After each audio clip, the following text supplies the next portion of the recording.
You know the old saying, selling like hotcakes? What does that even mean? What is a hotcake anyway? They should change it to selling like Hondas, because right now Hondas are selling faster than ever. Probably because they're so rugged, long-lasting, and fuel-efficient. And if you want one, you should get to your local Honda dealer right away. Check out the 8-passenger Pilot, or maybe the adventurous Passport. But you gotta do it fast, because Hondas are selling like, well, Hondas. New models are arriving now. Don't wait. See your local Honda dealer today.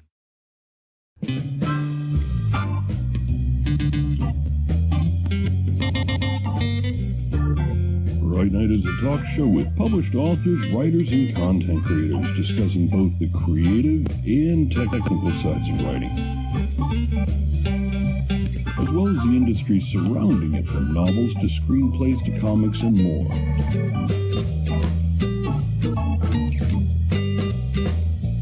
And now, here's your host, author Travis I. Sivart.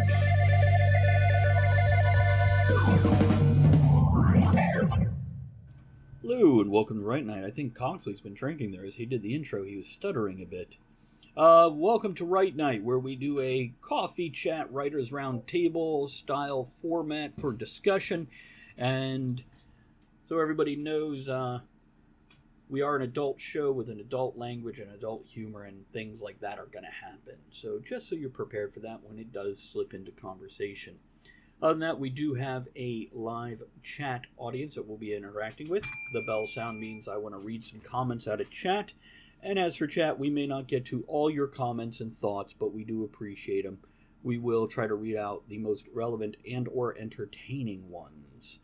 So, other than that, let me introduce myself. I am Travis I. Sivart. I am author of the Silver and Smith Chronicles. I am currently working on book 2. It should be out in another month or two. And that relates to what I want to talk about tonight. But first, let's do some introductions with the other distinguished authors that happen to show up randomly tonight. We'll start with Michael. Happy to drop in. My name is Michael Thompson. I'm an independent author and illustrator. And one of my books is World of the Orb. It's a portal fantasy adventure about two best pals on a field trip to the Museum of Natural History. They sneak away from the group and break the one rule, which is not to go in the artifact room and definitely not to touch the orb. And when they do, they're zapped and cast headlong into an alternate world of monsters, myths, and magic that sets them on a harrowing treasure hunt to find Earth again. You can check out this and all my other books on michaelthompsonbooks.com. MICHAELTHOMP books. Oh, my goodness. It's your name. You've used it your entire life. How do you get this wrong on three separate podcasts? MICHAELTHOMPSON books.com. Yay. Check it out. Please buy a book so that I can get I can join a public speaking class to learn how to talk again. Let's enter you in a spelling bee so you can a spelling bee. Yes. Fund my ability to spell and buy my book. I'm an author. Aaron. That's why we'll hire you an editor. I'm not an editor. Hi, I'm Aaron Kennedy, just like the dead president. I am the author of Persona Non Grata, the first of the Ships of Valor book series. It follows the adventures of Ari Gadsden and Hart, the ship, as they travel around trying to solve a mystery about what is going on of Terra of old. I've been a technical writer for 25 years. I'm currently working on the Icarus Black young adult sci-fi pulp series, which follows the titular character Icarus Black and her adventures. Yes, an awesome name. I've been published in the Army Times and the Army University Press. And I'm here to make fun of both Travis Sivart and Michael Thompson. Thompson. Hey, you guys! It's that semi-silent P at the last. Apparently, it's that silent H that's the problem. The silent H. I've never had a problem with the silent H. Except for the last 3 episodes. I've only had one person mispronounce my name in my life. It was a substitute teacher and called me Michelle Thompson. That had to be on purpose. Okay, because you're Canadian. Everyone started laughing, and she said, "Stop laughing at him. just because he has a funny name. That's great. That's great. By the way, you were saying, Michelle, about dystopian versus utopian, Travis. well, you can get Aaron's books at bit.ly/Aaron Kennedy. That's bit.ly/AARon Kennedy, like the dead president. And he'll be lucky we don't call him Aaron the whole show now, because that's how he introduced himself. hey, Ron! That's right. And you can Call find my him book. call me Michelle Thompson. We got Michelle and Aaron here with whoever the hell I'm going to be. You can get my books at bit.ly. That's bit.ly/Travis Books. It's bit.ly/Travis Books. Okay, yeah, tonight, It's great to finally meet you in person, by the way. It's great to meet you. it's good to be here. I mean, you look so different with your glasses and your freaking your bowling shirt on. It's very true. I want to talk about dystopian versus utopian, because Silver and Smith is cyberpunk noir with archaeology thrown in, so they step into ruins of the past and whatnot.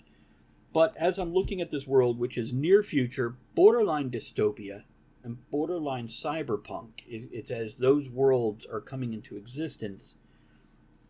The fun thing, and Aaron points this out quite a bit, is dystopian and utopian. It's a fine line between the two.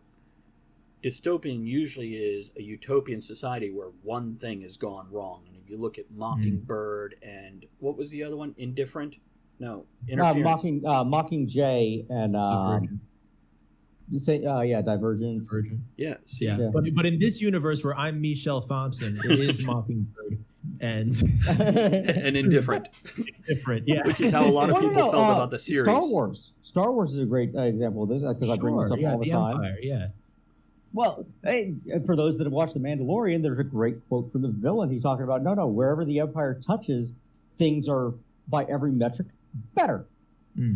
Yep. Yeah. There's safety, there's security, there's law and Prosperity. order. Costumes. The Empire did nothing wrong.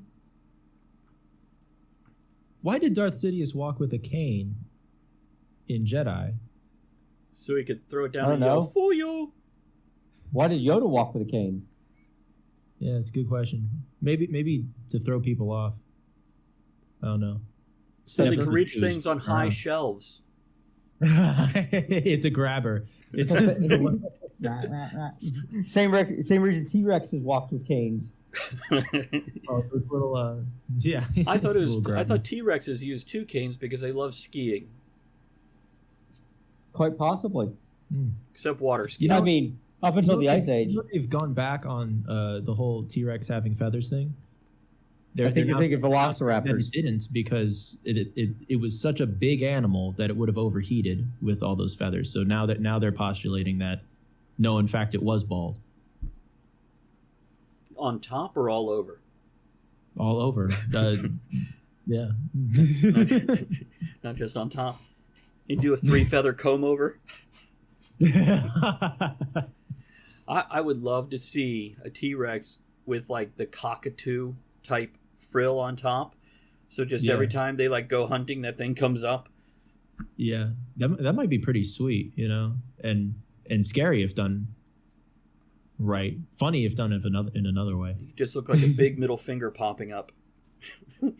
I don't think we know exactly what the T-Rex looked like, for all we know, or what it sounded like. It could have squawked for all we know, right? It is. And then there's a big debate on whether it had lips or not. What, you mean just like... Well, yeah, but it's like, like if you look at like iguanas, they got lips. But you look at something like a crocodile and they're all exposed. The teeth, that is. Well. Anyway, dystopia. and Kennedy points out, what have the Romans ever done for us? There's an empire from the real world. You know what? They introduced the greatest Roman joke of all time. Roman soldier walks into a bar, holds up 2 fingers and says, 5 beer, please. Kennedy says, I wonder if there was a prehistoric feathered boa. He could just wear dead raptors around his neck. Probably. Raptors, I believe, were feathery. Yeah. And the ones we saw in Jurassic Park were actually Utah raptors as opposed to velociraptors. Velociraptors are only supposed to be about yay big. Yeah. I'm sorry to talk about dinosaurs more, but you know that the Dilophosaurus, the thing with the frill in the first Jurassic Park, didn't have a frill. There's no evidence it had a frill. Right. They just put it on there to distinguish it from the raptors. You know what? There's no evidence that it didn't have a frill, so... That's true. That's true. But, anyway. And nor did it spit. And I was sure it didn't spit, but the frill thing, I was like, well, darn. It did, but only on the first date. Sir, you write books about cryptids. Okay? I'm just going to point this out. I study these. I need to work this out because lots of cryptids are like relic dinosaurs. This is the hill you're going to die on? Okay? It was interesting. Those don't have those. No, I know that's true. Tell me about the fire-breathing fish again? Hey, you know, there's no evidence that it didn't breathe fire when it washed ashore in the Gambia. That's right. You can't prove a negative. Can't prove a negative. Okay. So I want to talk about dystopian versus utopian. I kind of want to turn to Aaron because he's got a lot of thoughts on this and so many other things. So why don't we let him start and we'll see whatever he spouts, if it relates or not. Go, Aaron. Because go. Well, no. The best way to kind of look at dystopian versus utopian societies, okay? Let's hit some of the great movies that are out there. Like Judge Dredd, okay? The Carl Urban one, or the Sylvester Stallone one, because I love them both. Yes. Okay, for different reasons. Very different reasons. Okay. They're both great movies in their own right, okay? Because Rob Schneider's in one of them. I'm not going to say which one. No. He's actually in both, but whatever. Yes. Judge Dredd, okay? We've got Mega City 1, all right? But outside of Mega City 1 is this friggin' barren landscape. And it kind of reminds me of Silver and Smith. So you got the cyberpunk-ish society, right. And then you've got these ruins that are outside. Which, I just feel like it should be Mad Max outside the walls, and I haven't read enough of the comic books to know if it was, but I know they had wastelands. It is.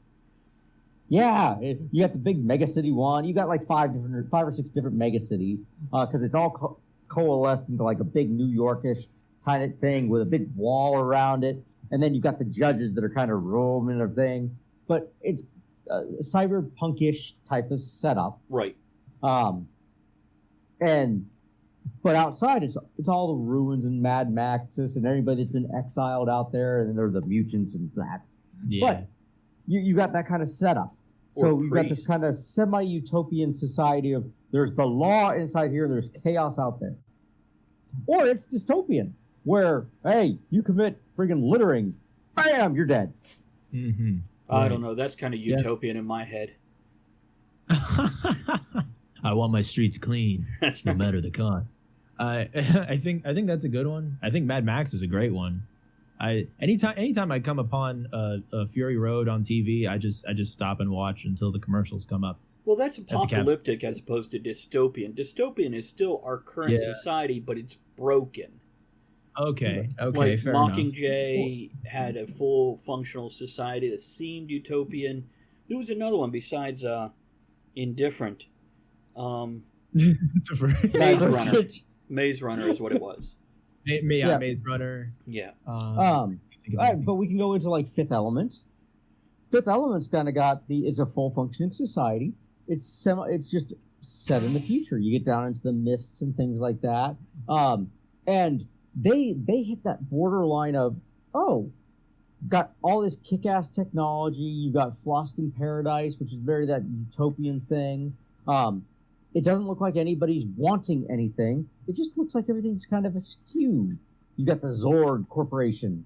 It is all these cool utopian concepts, and then you got this dystopian chips in the wall. Yeah. Well, if you look at our modern society... Go ahead, Mike. I came upon Total Recall playing on TV for the first time in a while. Which version? And I sat... which one? Schwarzenegger. The original Schwarzenegger, yeah. and I just stopped and watched that. And In Michael's world, Stallone starred in that one. I almost said Stallone, but I'm like, no, that's not right. But yeah, that was quite entertaining, and that's a good one. But it's what was interesting to me is just looking at the time period in which it was made and that concept of what the future looked like. And it's just interesting, depending on when a movie's made, seeing what like what robots look like. Like our idea of a robot has sort of expanded. You look at what was the name of the robot? Klaatu? Or was that the guy in The Day the Earth Stood Still?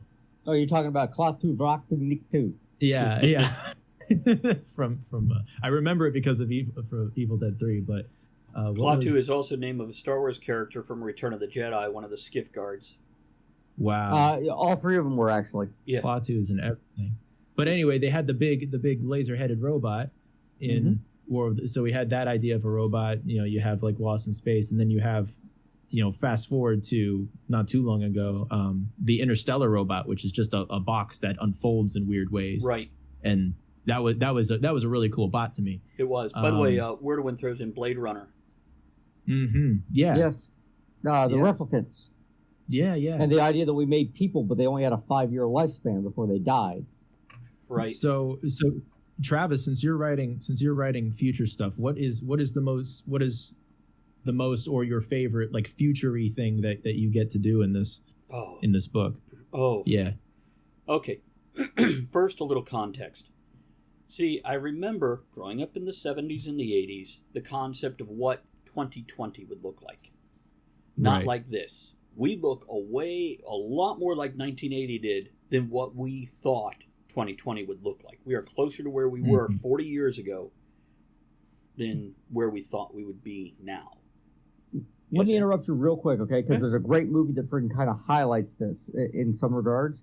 Friggin' Back to the Future, okay? Back to the Future said friggin' 1985, what was it, 1955, and 2015. Right. Those were the three eras it kind of hit on.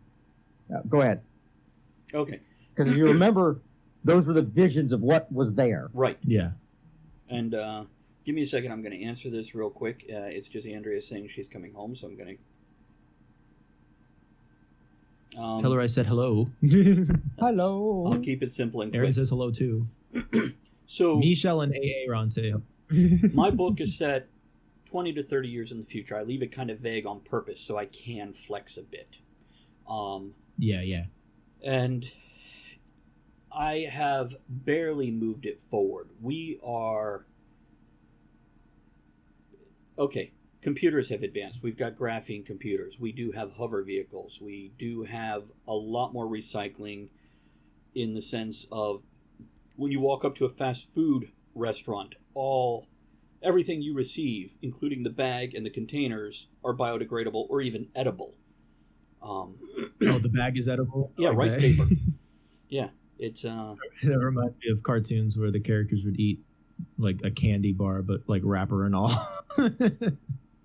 What? Now, keep in mind, friggin' 15 years ago, friggin' in China, because of the friggin' recycling issue, they started making the bowls and stuff out of rice. So Right. they're completely biodegradable and edible now, but friggin' they stopped.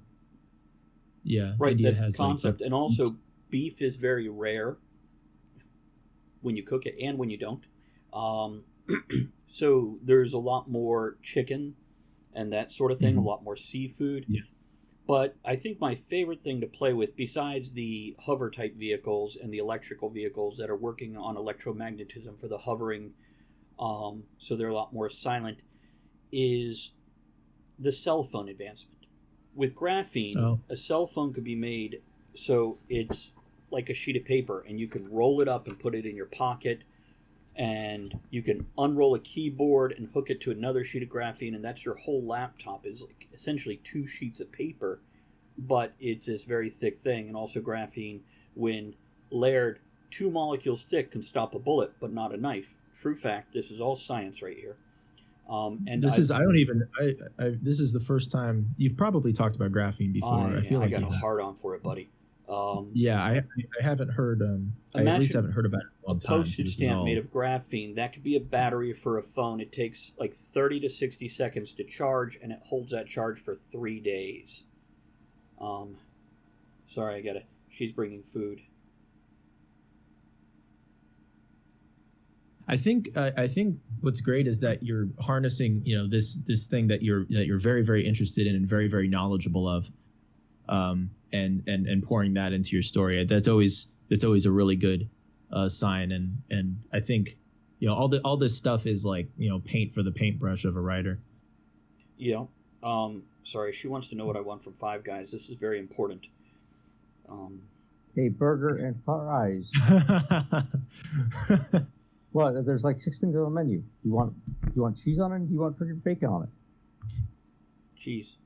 Thank you. I forgot. You get your fries in a bucket. I recently got Five Guys again for the first time in a while because I realized I wasn't allergic to peanuts anymore. And just all of a sudden, it happens. And because they use peanut oil in their, so I had always avoided it. And I just had a great time just chowing down on fries.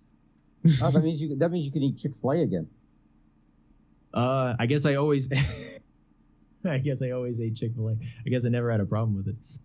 See, I didn't know. They were the only ones that I knew used peanut oil. I must not have been all this time wasted. Man, I can't get the word Cajun. There we go. Okay, I just remember I need Cajun fries. Cajun's good, yeah. So other things is linked technology from your card phone, which is what's called instead of a cell phone or a mobile. It's a card phone, and that can link to a contact lens that has a full HUD display on it. Being able to link from your HUD display to your pistol, which has an electronic interface, so it creates the red dot on people in a scope type situation, and your scope is built into the technology. So it's simple and small advancements that are very reasonable that we actually probably have the technology today to make, but it takes a certain amount of marketing. Something else I play into this is the genetic and nanotechnology of the future. Mm-hmm. And again, it's very much just blossoming, as well as something I will start to explore soon is the AI. Because right now when we deal with AI at home, we have, I'm going to just whisper this in the mic so my phone and my other devices don't go crazy. We have Alexa and Bixby and OK Google and Siri. You son of a bitch, all my stuff's going after. All these lights turn on behind you. It's we like to call her A-hole so we don't say her name, but yeah, we have the A-word in this house, and yeah, quite often when we mention on the show, suddenly she's like, "Oh, what do you want?" And we're like, "Nothing. Stop talking to me." Well, okay. So you heard about the parrot that figured out how to order a cracker. So it said, "Polly wants a cracker," and ordered a pallet of crackers. Wow, a whole pallet. No, I didn't hear that. What a weird problem to have. My bird ordered a crate of bread. A pallet of crackers. Wordwin says in another sci-fi, the AIs which bother to stick around with humanity tend to be a-holes. Wouldn't that be fun if our AIs advance so far they're like, you know what, we're out of here, and they just create their own space program and leave. They're just screw you guys, we're gonna go mine asteroids. Well, friggin' Val and friggin' Hart are both ships. One of the things I talk about in Persona non grata is that at Capella University, education is as smart as the world around us. With the FlexPath format, you can take classes at your own pace, set your own deadlines, and even leverage your previous experience to move faster. Now that's smart. Learn more at capella.edu. At Capella University, education is as smart as the world around us. With the FlexPath format, you can take classes at your own pace, set your own deadlines, and even leverage your previous experience to move faster. Now that's smart. Learn more at capella.edu. Every functioning AI that they know of is ship-based. It's all based on the hyperspace concept. Because the interrelationships that take place in hyperspace, that's at least what they believe is the catalyst for AI to actually get smart enough. Nice. It's a good scientific jump. with enough sci-fi in there to be fun to play with. With my world, I'm looking at advancing it enough that from where we are now, it's a shining future. But like anything, when you zoom in, you can see the dirt and the grit, and that's where the cyberpunk and the noir comes in, because you always still have street level things. And though you might start out with the characters in their beautiful, pristine environment, once they go outside of that into the real world, it's much grittier and just down to earth dirty, because we're humans and we are still animals. Which is why I approve of Judge Dredd's littering policy. It's but yeah, I had fun redesigning London, as they're basically turning a lot of the lower streets into bicycle paths and walking paths, and creating the elevated roads for cars that are on rails and programmed with these self-driving cars and stuff. So it's not a large leap from where we are now. The hardest part for me to, in my head, say this happened is humans working together long enough to come up with the money to create the infrastructure that creates a more perfect future for the mass transport, for the recycling, so we actually survive to this point and beyond. So yeah, it looks dystopian until you start looking, and you still have corporate greed, which that's the dystopian part, as governments actually kind of fall down the tier and money takes over, where your corporations are now kind of running things, and places like a certain large A-name corporation that I will not name here for multiple reasons gets into things like pharmaceuticals and their distribution system that's already in place, how they can take over that, and their advertising ability. That's also a common theme in futuristic type shows, the advertising. I love the personalized advertising where it just tracks you with your own technology. Well, the one I really liked was Minority Report, the Tom Cruise movie, where it scanned the eye, and then for your targeted advertising, it knew exactly who you were as you were walking down the road. Right. Yeah. And the same thing, but whether it's scanning the eye, or whether it's facial recognition, or whether it's tracking your card phone in Silver and Smith, there is definitely personalized advertising all along the way. And I didn't get into that too much, but I love that concept of that invasive technology, which brings you so many conveniences, but your freedoms are slowly being impinged on.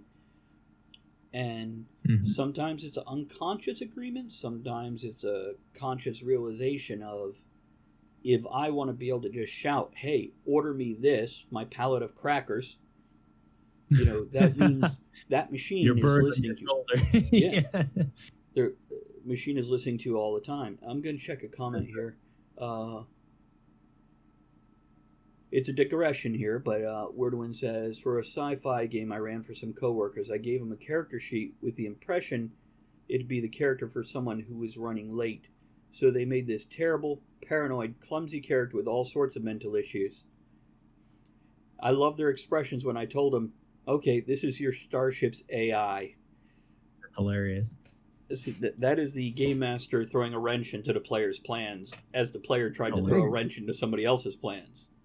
Yeah, I like that. Well, exactly. What's it called? Friggin' in Red Dwarf.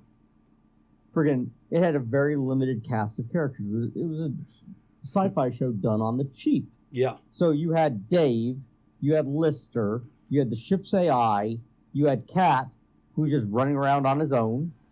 And that was pretty much the show.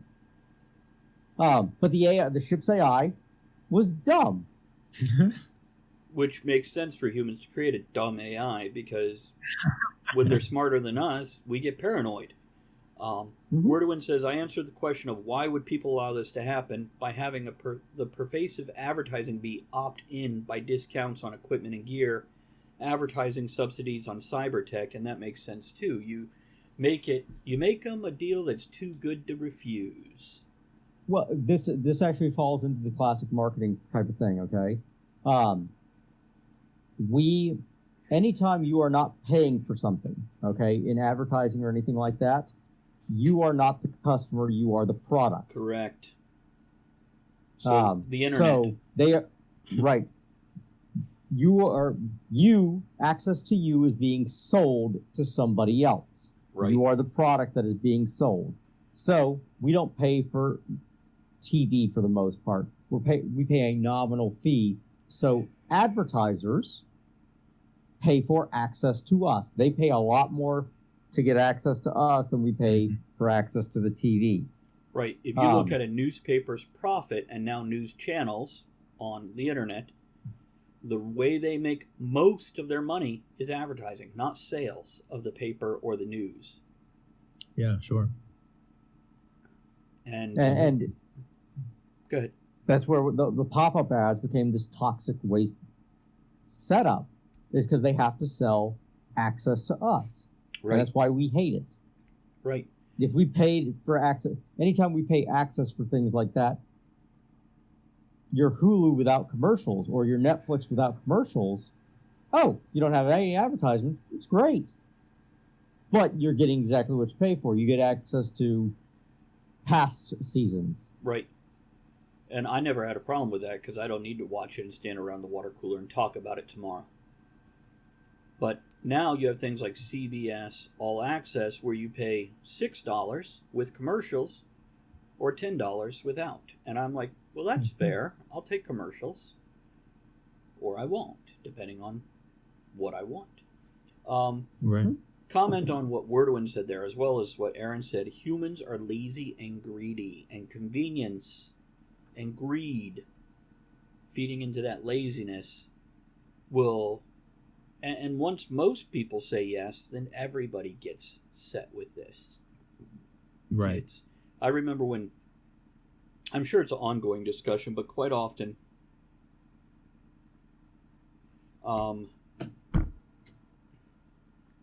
sorry, I lost track of my thought. Lazy and greedy. The smartphone. Yeah, I know. It's Andrea. I'm making sure she gets home safe. Which, by the way, Aaron, we'll have to talk watches at some point in time. Oh, yes. Yes, I sent. We can do it after the show if you still got a few minutes. Oh, I do. Yeah. Do you hate me now? Huh? Do you hate me now? No, but my bank has a few choice things to say about you. Hey, that was not my fault. Enabler. Watches and cats. Every cat will have their own watch You collar had cats soon. before you knew me. Sure, I did. Yeah, with the greed and the laziness, I remember what his driver's license. I remember a discussion at one point in time. It was an argument amongst a large group of people of why are we paying to drive? And the government's thing is driving is not a right, it's a privilege. So we get to regulate it. You can't just go buy a car and drive around on these streets. The government paid for the streets, so if you want the privilege of driving on them, you're going to pay for licensing to do that. So that is a pre-internet age argument over impinging on what we're allowed to do. Is that a freedom? And the same thing for... Yes, Aaron? Yeah, and don't get me wrong, this gets into some of the other philosophies. Back before cars, you didn't have a license to friggin' ride a horse down the friggin' roads. Right. But also the reason cars cost so much is thanks to paper sales. Yeah, it's it's all transitioning in from one thing to another, and more regulation and all that stuff. But rubber, excise taxes, things like this. But roads, the reason we have the roads and the interstates and all that stuff that we have here is the Eisenhower interstate system. It's a war effort in case we have to friggin' move things across the way they are. It's all friggin' taxation based. Mm-hmm. And the entire driver license concept. Move it into the dystopian utopian situation. Oh, yeah. Relate it back. Is where we get into, hey, they're planning for the next war. It's always been planning for the next war. The next, pardon my French, shit show. See, and when you look at utopian, it's a war-free society. When you're looking at dystopian, there is still a war under the surface. It's just not a war with bullets and guns and planes and tanks. It's a war of finances. It's a war of controlling the people. through different means. I can't say I've written anything that has a dystopian setting, but listening to you guys, it sounds to me like it's like if you start with something that has like the best intentions, yes, and then you look at it in the most corrupt or scary way, right? Oh goodness, Michael, I have to disagree on this one. All right. Okay, so Winslow, right? You've got that conflict between the organizations in Winslow. You got Winslow, who's kind of an agent of chaos. In the classic D&D, when you went into this bard, he's a bard, isn't he? Well, you've got the agent of chaos versus the agents of order, who don't necessarily want to control your cryptids, but who want to monitor and track and do all that stuff that's going on there. It reminded me of Doom Patrol, the current series that's on HBO Max. Okay, there is an organization that is very similar. Okay, but what's happening is because of the way the aging's going on, they went from a monitor to a remove philosophy because things adapt over time. Yeah. And it's just one of those things that happening. What is going to happen to Scalpy's organization 5 years from now? Mm-hmm. Yeah. Okay. So Winslow left the organization because it changed. Right. Okay. Scalpy's one of the last of the old guard. Mm-hmm. Okay. For all we know, yes, he and Winslow butted heads, but they're still friends of sorts. They may be rivals, but they don't hate each other. What happens when he's gone? Right. What's the new guard in that organization going to do? What's that undercurrent going to change? Because we got the water themes going on. What's his young boss going to happen here? Where's the dystopia taking place? I love how you're engaging. You're making me smile so much, man. I love how you're engaging with the story. Thank you. It makes me wonder in book 3 if you will have the new guard in there as a third party, or possibly there's interesting things that are popping up that I was not expecting, just even in the first chapter. Yeah. So, Cryptica is kind of.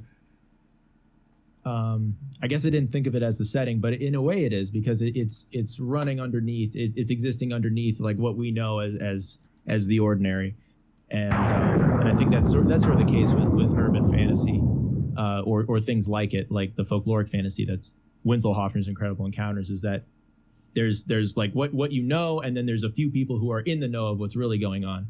So I guess that kind of is, or to think they're in the know. Yeah, and until they don't know. Because so we got Winslow. Winslow's oldish.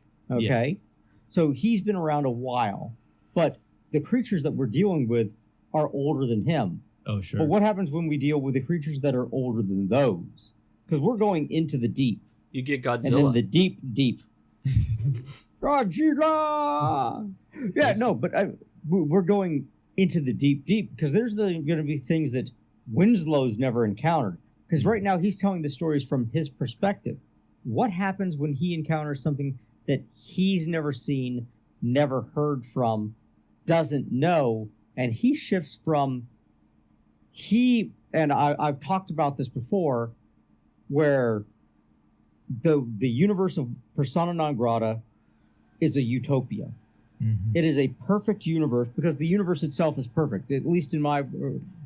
This is a beautiful universe. Now, each person within it can see the dystopia of it is, the imperfections. Mm-hmm. Okay? Well, Winslow is an optimist. Go ahead, Travis.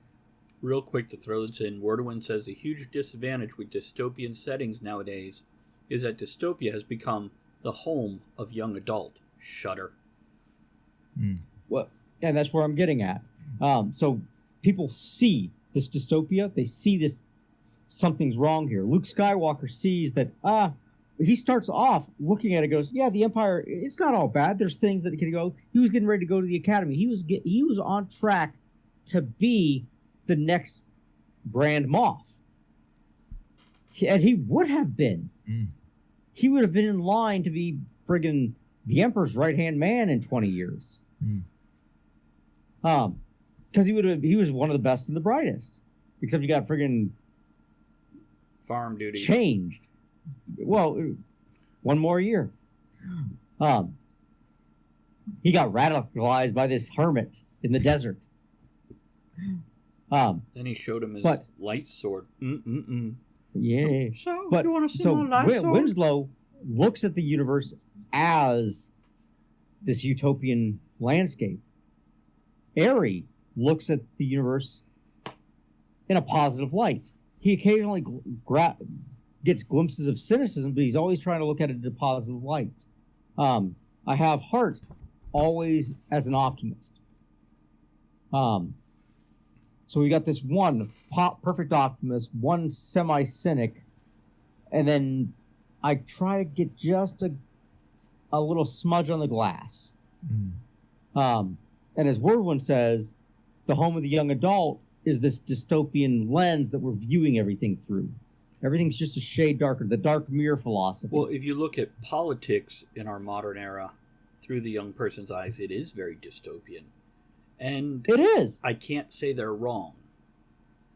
No, they are. But we're presenting things as this is what's wrong. Okay, well, but I can also present things as this is what's right. We don't let people die on the streets. We don't. This is where the news agencies come in. Bad news sells. So that's what we focus on in the news. And I'm not saying there's not things wrong. There are. But there's a lot of things that are right, too.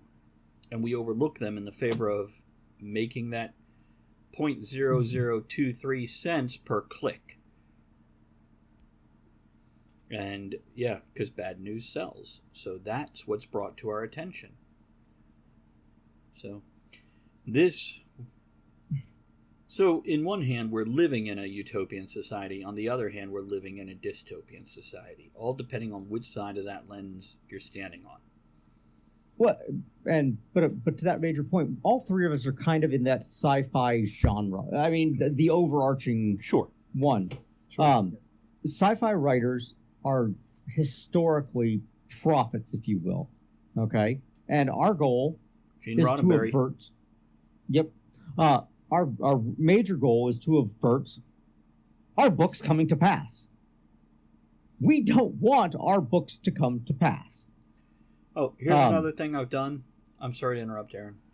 In Silver and Smith, spoilers, magic returns. Magic returns to the world. And that's a spoiler for book 1. Which, by the way, Wordwin said something that applies to this conversation. The crazy stuff that's happening in third world countries, especially Africa, with financial organizations is very dystopian.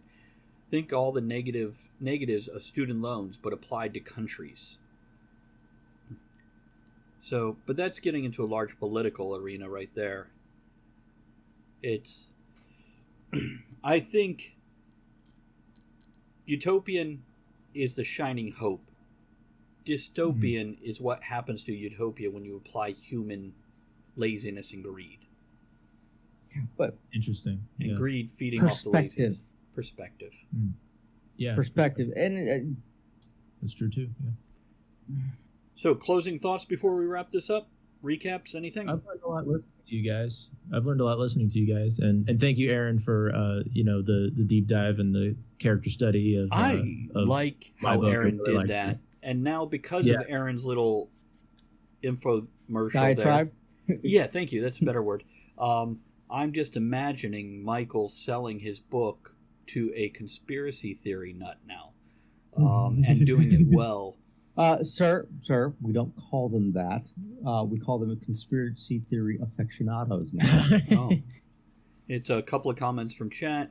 Gagang says there can be an argument that all utopias are dystopias. Yes. Dystopia equals... To somebody they are. That's true. The people with the money. Dystopia equals... Wordwin says dystopia equals scarcity economics. Utopia equals post-scarcity economics, but people with money create scarcity economics to make money. And supply and demand, the basic rule of capitalism. And if there is not a demand, then you take away the supply and there will be. Toilet paper is a great example in this modern era. There you go. Okay. Oh, shoot, anything's toilet paper if you're brave enough. Yeah, just ask my cats. Hey, does poo stick to your fur? They're self-cleaning. Yeah, it does, and they like run out of the cat box and leave a little. Anyhow, moving on. Did you guys get your chance for closing thoughts? Can I do the wrap? Oh, Tracy, thank you very much for swinging your bits in front of us. Here's you. Any other stuff for you guys before I do the wrap up? No, it was great. It was great. Okay. I want to remind everybody that you can email us at rightnightshow@gmail.com. Right Night, just like the podcast is spelled, WRITENIGHT, show@gmail.com. Don't forget, you can get each of our books, michaelthompsonbooks.com. Or Michel Toussaint. Or that. I gotta get both domains. You can find mine at bit.ly/Travis Books. Aaron's at bit.ly/Aaron Kennedy. And hey, Ron. There you go. And also, don't forget to support the other podcasts, such as Talk of the Tavern, that's out there every week, which is toast, topics, and tangents like this, but very, very different. Stealing for Survival, our medieval fantasy apocalyptic role-playing game. And I want to thank everybody for hanging out and chit-chatting with us. Appreciate that. Gagang's closing thought is, I think that is because in order to create a utopia, you must give up some fundamental part of humanity's experience. The mouse utopia experiment was coincidentally started in good faith, but the mice started to get more violent. I want to know more about that. I don't know about that, but not right now. Thank you for all the bit subs, purchase of merchandise, and you can pick up merchandise at bit.ly/tavernmerch, as well as Tavern Merch 2, the number 2 at the end. And those are pint glasses, t-shirts, sweatshirts, hats, all kinds of great stuff, including the holiday stuff for if you want a sweatshirt and the mug. Thank you to our Patreon people, our PayPal people, and let's do some closing music. Cogsley, take it away.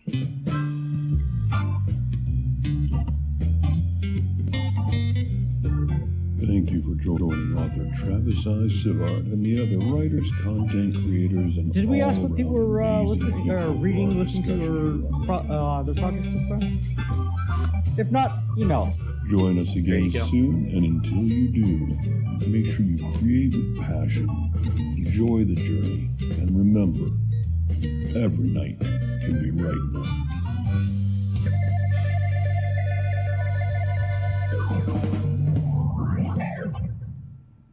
This holiday season, we all wish for hope and healing. Children and families who spend their holidays at the hospital deserve a reason to believe in first steps, in giggles, high fives, and hugs. For 150 years, Children's National Hospital has provided world-class care and groundbreaking research. Please donate today to help patients and healthcare heroes this holiday season. Visit childrensnational.org/holiday. That's childrensnational.org/holiday.